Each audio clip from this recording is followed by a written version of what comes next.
All right, guys. Last but not least, finally got them all, getting all done. The last one is Virgo. So, Scorpio, this is how Virgo feels about you. Don't forget to watch the other, how they feel about you, because it really tells us, like, where we're at and how we're kind of behaving towards people, right? It doesn't have to be a love relationship either, like I said. It can be any connection, okay? The rules and everything still apply. All right, so Scorpio, this is how Virgo feels about you. My readings are timeless. Whenever you're meant to watch this, you were meant to see it, okay? Trust in the universe, trust in divine timing. There are no coincidences, guys. Okay, so we have the Page of Pentacles in reverse, the Temperance, well, King of Pentacles, and the Temperance in reverse. Whoa. Sheesh, what's going on here? And the Sun in reverse. Oh my gosh. Was it King of Pentacles in reverse? It was, wasn't it? All of these cards are in reverse, Scorpio? Like, what's going on? I don't remember. Well, anyways, it flipped back up, so I'm leaving it at that, because if this was not meant to be, it would not have happened. Okay? And then look at the Tower on the bottom. Yikes. Now we know why this one was last, huh? So, Page of Pentacles. Pentacles are earth signs, which is Virgo, Capricorn, and Taurus. So pages are like an announcement, or kind of like this is like a graduation from the tree of life, like the 1 through 10s. So this is like the high school era. It's not yet the queen, right? But being in reverse, well, let's see. So Virgo may be coming off as overly picky. They may be a perfectionist with unrealistic expectations, because standards can be so impossibly high. They also could feel like they are very difficult to satisfy or please unless you are very high maintenance, okay? Or you are just like them. So this is kind of the same, similar as Taurus. Now, isn't that kind of coincidental how these are both air signs? Or earth signs, I mean? They're both earth signs, and they both have that high standards. So first of all, like I said in this reading, and always, like, if you cross-watch readings, nobody's perfect. And if they have high standards and they feel like, it really, I don't know how to explain it, you guys, but I can't, it just, my blood boils when I hear that, because there is no perfect, meaning that kind of like there is no tomorrow. It's there, but it never gets there. So see what I'm saying? So like, perfect to me is not the same as perfect to you, or to them, or to Joe and Schmo and Susie, and you know what I'm saying? Because everybody's perception is different, okay? If there was a perfect and it was solid perfect, we would all be going after the same guy, and we'd all be going after the same girl, because they would be perfect. You see what I'm saying? We don't, because nobody is perfect.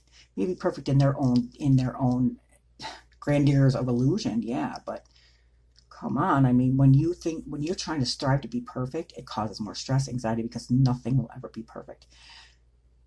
Just think of it as writing a book. Okay, ask somebody if they ever tried to write a book and they are, or they believe in perfect, like everything has to be perfect.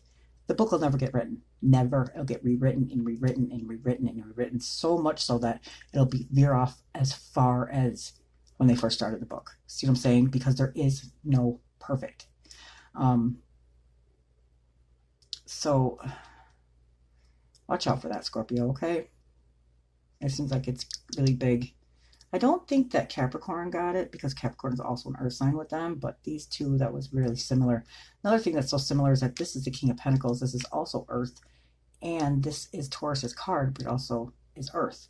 So this is the King of Pentacles, so that represents, that's their energy. That's their element, okay? So, and like I said, even though this might have came up reversed, it did happen where it flipped upright, and this is Spirit's game, and you always have to trust in what happens and let it be that, okay? So I'm not flipping it back over, because they flipped it upright, okay? So it's the King of Pentacles, so this is Taurus, and his saying is solution to all human problems and controls of the environment. So Virgo, excuse me, Virgo feels confident and successful in external world, but struggles with the realm of intimacy or emotions. Wear protective emotional armor to hide vulnerabilities.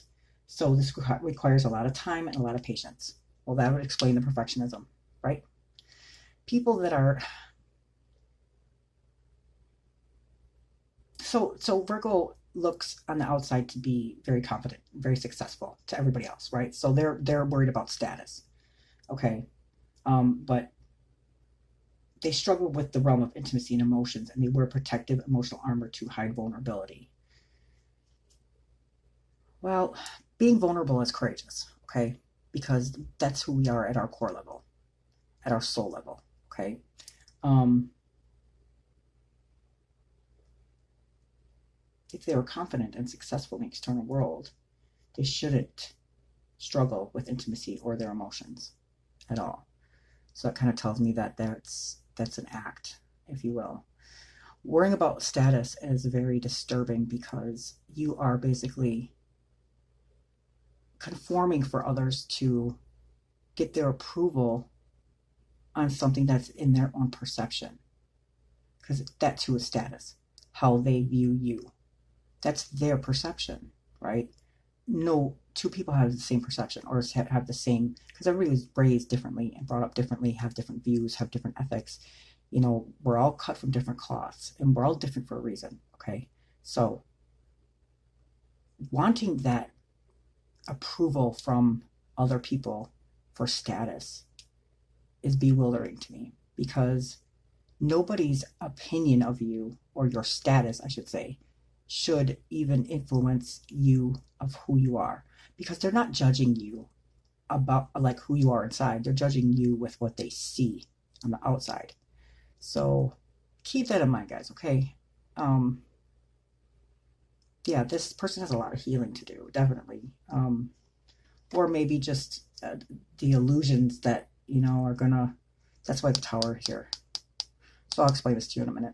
So anyways, yeah, I was just bewildered because like, wow. Okay, so now we have Temperance in reverse. So Temperance is Sagittarius, and if you could see, the whole thing about Temperance is that it's kind of like you find an even flow. Okay, so this is like hot and cold, night and day, black and white, and then they find an even flow, right? And her foot's in the water for emotions, right? So you have to be emotional. You have to be vulnerable.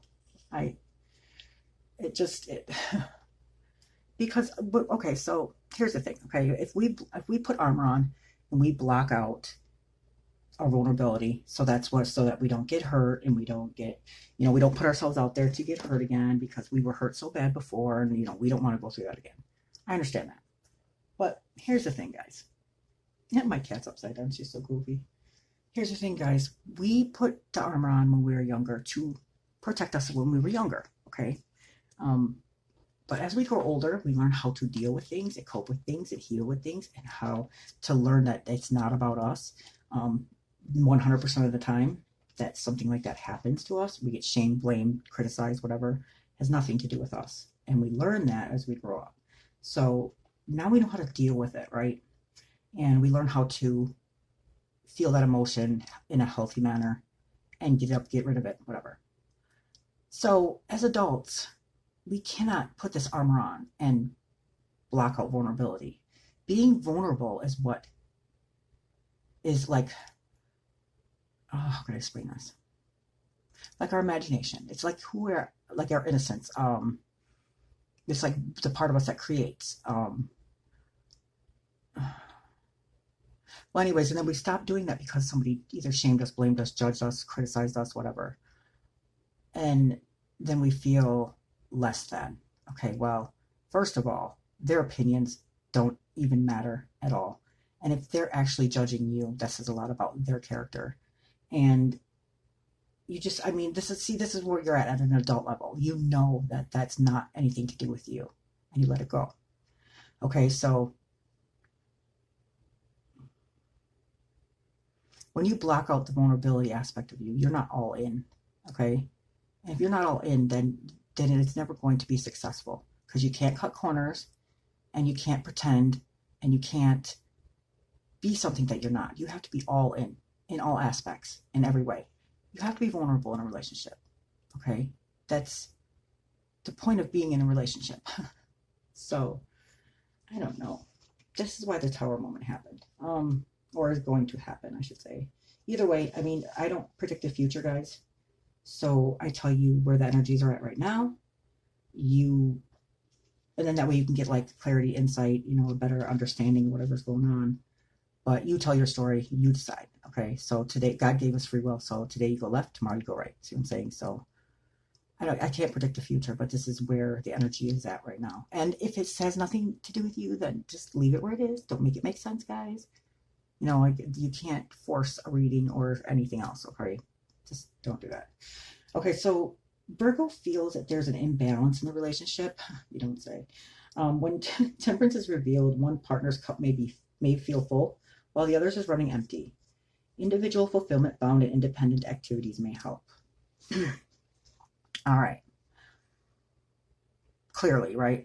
So that's the thing with the balance part, the temperance, right? Balancing out, finding an even flow between the left and the right, the white and the black, the yin and the yang, right? The man and the female, or the male, or the masculine and the feminine. Sorry, because I know there's some I don't mean male and female. There is no sex in the spirit world, but there is a masculine energy and there's a feminine energy. Those two are complete polar opposites. So they have to find an even flow, right? So those are the cups. Now, what Virgo is saying is that somebody's cup is, or what Spirit is saying is that somebody's cup is full and the other one is running dry. So here's it. Okay, this is exactly what I wanted. Now, these two people are in a relationship, and this doesn't have to be a love relationship. This could be any relationship, any work relationship, family. All the rules apply in any connection, okay? So this guy right here is drinking from this cup. These are our emotions, remember? You should know that, Scorpio. You're a water sign. So this is our emotions and our feelings, right? So these two people have these two cups, okay? These are her feelings and emotions, and this is his. And he really likes the way that hers tastes. So he drinks from his cup, and then he's taking from her cup. And she's also pouring into his cup. But see how he's trying to grab her cup? Because he likes it so much. But he's forgetting to pour back into her cup. Right? Because he just wants, take. Not seeing that she needs to be replenished and nourished too. So what happens? What is eventually going to happen if he keeps drinking his and taking from her? Her cup's going to run dry. Now she needs this nutrients. As human beings, we need that. So she's going to have to go somewhere else and get that filled. I'm not saying cheating. A child, a pet, a family member, anything can fill this cup up for her. What I'm saying is that if you're taking and you're not giving, you're going to leave this person no choice but to have to go and leave this situation to replenish herself somewhere else, right? Because you're not giving back. So if you really like that what's in her cup, you need to give. You need to nourish it. Anything that does not grow dies, right? So this is like the greedy aspect, or the not aware of, well, I keep taking. Well, then if you keep taking, then what's left for her? Nothing.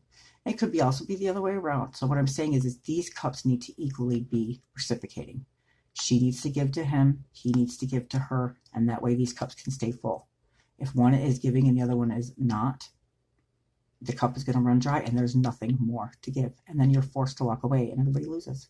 So that's what is going on here. All right, so keep that in mind. I'm not saying that's what you guys are doing, but I'm just explaining so you have a better idea or sense of what they mean by that, okay? So here's the Sun card in reverse. Well,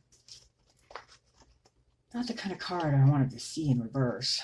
The Sun is like a return to innocence, right? So the Hermit feels, or the Sun represents positive feelings all around, okay? So keep things light and joy and don't get too heavy. So Virgo feels exuberant,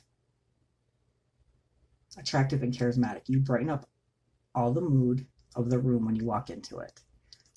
See, no matter what though, the sun is the sun is the sun. So to me, that's like the best energy in the world, like godly almost. So let's see what Spirit has to say about this connection, okay? Don't forget to crosswatch, guys. And I'll be doing Virgos too, so okay, Wheel of Fortune, nice. So the cycle, okay, something is turning. There's a turning point here. Okay, sorry, I'm losing my voice because Well, it's late and I did a lot of readings, and this is what happens when you talk a lot. So, good thing I'm a Gemini. I'm truly grateful. These are the messages you like to give Scorpio about the connection with Virgo. And then I'll get into the Tower too. Okay. The Empress and the Eight of Wands in reverse. Okay, so Wheel of Fortune. This is good because it's upright, okay? But it's a turning point. It's a change, right? So this is good luck, definitely, because it's upright. So Wheel of Fortune is 10. So this is Taurus energy. And, well, it's actually the 4 fixed signs of the zodiac, which is Taurus, Leo, Scorpio, and Aquarius. So this is good luck, karma, life cycles, destiny, and a turning point. Like I said, there's a turning point, and there is going to be a turning point because of this Tower. And I'll explain that in a minute.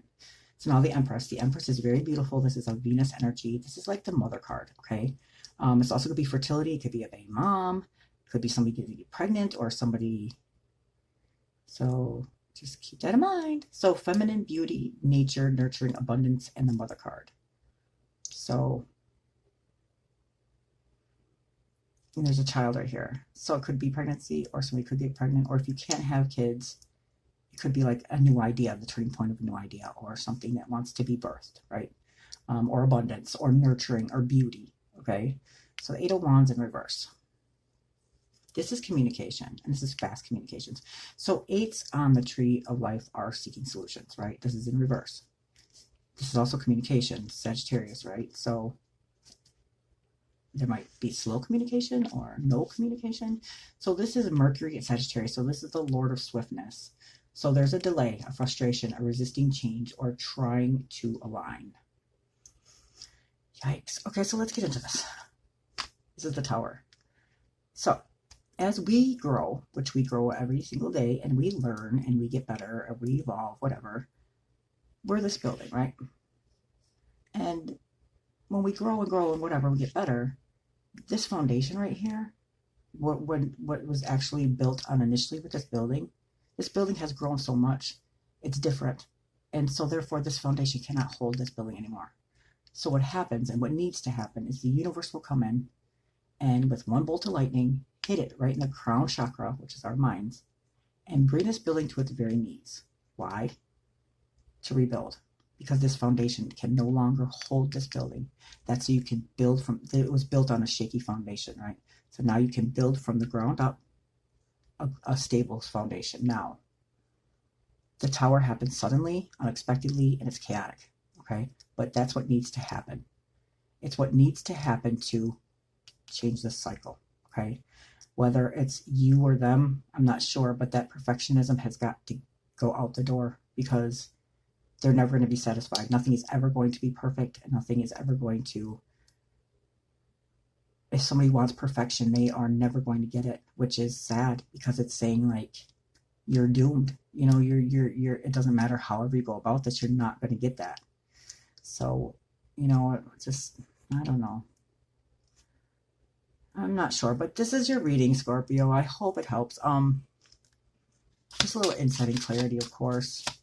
But this, I also do at the end ask questions. This is something that Spirit wants you to meditate on. And by meditate, I mean all the devices off for like 2 minutes, 5 minutes. This is just a better way to get to know ourselves, right? Better. So you can also answer this question in the comment section below. Keep everything positive, please. I will not tolerate any negativity at all. But it's a good way to keep like the connection, and it's interesting to get to want, you know, it'll be fun. But if you don't want to, then don't. You just, this is something that Spirit would want you to meditate if you can. So it says, what is your favorite way to unwind after a long day? Nice. So meditate on that if you can, Scorpio. And there is all of your 12 how they feel about you. Thank you so much for watching, guys. Don't forget to like, share, subscribe. I thank you so much for all the support. I love it. My channel is growing, and that's what I want. I want to keep doing this. I love doing this. Thank you so much for watching, guys. Love and light.